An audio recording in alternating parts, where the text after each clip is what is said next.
Good afternoon. Today, the Senate is poised to confirm Judge Ketanji Brown Jackson to the United States Supreme Court.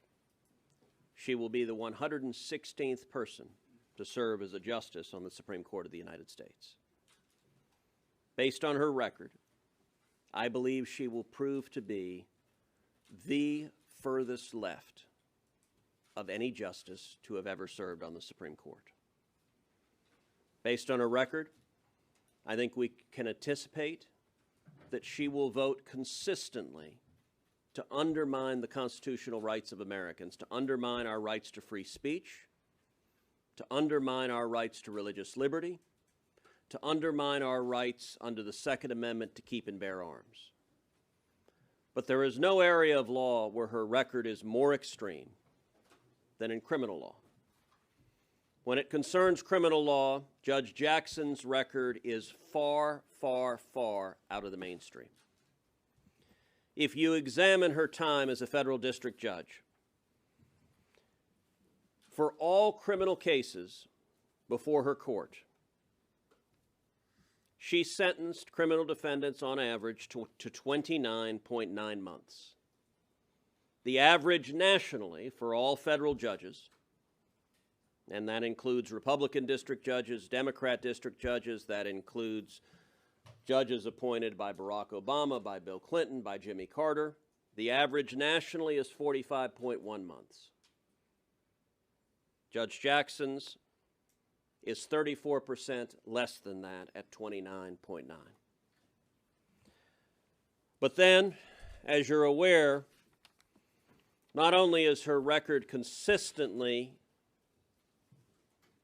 in favor of very, very lenient sentences for violent criminals, for drug dealers, for those who have committed horrific crimes, but she has a particular pattern of leniency for sex offenders that is deeply dismaying. If you examine the crimes of possession of child pornography and distribution of child pornography, these are horrifying crimes. She had these cases repeatedly before her during her time as a district judge. For possession of child pornography, the national average for sentencing is 68 months. Judge Jackson's average sentence for the exact same crime is 29.2 months. 57% lower than the average sentence imposed by other federal district judges. If you examine the even worse crime of distribution of child pornography, the average sentence nationally is 135 months, 11 years. It's a long time because it's a serious and horrific crime. Judge Jackson's average sentence was 71.9 months, 47% less than the national average. With distribution, it's even starker than that because distribution of child pornography carries with it a mandatory minimum sentence of 60 months. Under the law, she could not sentence anyone less than 60 months. And for many of the defendants, she did exactly that and sentenced at the absolute lowest sentence allowable under the law. On average, nationally, every federal district judge sentences those convicted of distribution of child pornography to 135 months, which is 75 months more than the mandatory minimum sentence. Judge Jackson, on average, sentenced those same defendants to just 11.9 months more than the mandatory minimum sentence. This is a disturbing pattern, and it's a pattern that one sees reading the transcripts from her sentencing hearings, where on the bench she repeatedly expressed that she felt bad for the criminal defendants who were pleading guilty to these criminal offenses. And it's worth noting, the offenses here did not involve consenting adults. These were little children being horribly sexually violated in a way that we know does permanent and lasting damage to those kids. Judge Jackson from the bench would give speeches where she would acknowledge this is not a victimless crime. These little children, 11, 10, 8, sometimes toddlers or even younger, the horrible assaults that they're videoed undergoing will stay with them forever. Her speeches were powerful. And then over and over and over again, she would give them a slap on the wrist, the defendant, and sentence them to very, very low sentences. She is an extreme outlier on the question of crime. And as a Supreme Court justice, I think we can reasonably expect that Justice Jackson will consistently vote, as she has done as a judge for the last 10 years, for more lenient sentences for criminal defendants, for releasing violent criminals, for lessening the punishment on the very worst sex offenders.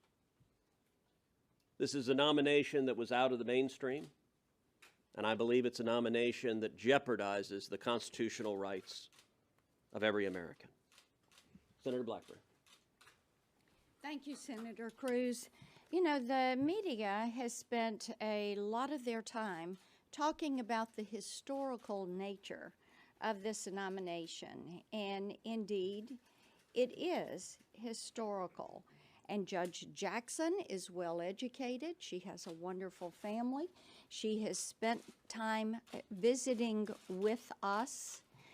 But here's the thing. Just as Senator Cruz pointed out for you, she is wrong on the issues.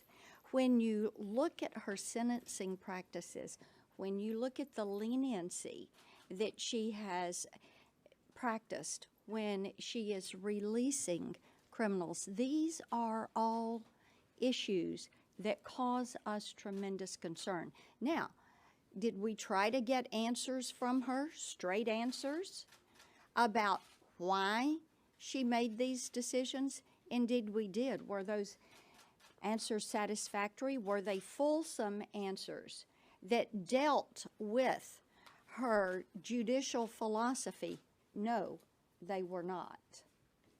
Indeed, I told her that I was going to ask her about parental rights, about CRT, about biological males competing against biological females.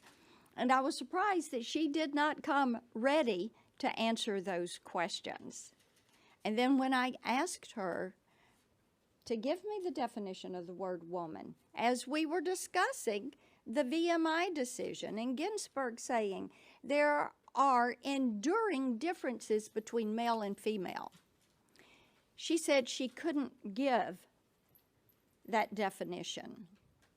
And of course, we know why. It is because the dark money leftist groups that have been pushing to have a progressive on the Supreme Court have been pushing her nomination and confirmation do not want that definition. They're trying to erase woman. They are trying to push this agenda of woke education. These are some of the reasons for me that I cannot vote to confirm her to the U.S. Supreme Court. Senator Lee. Judge Jackson seems like a great person. She's got impressive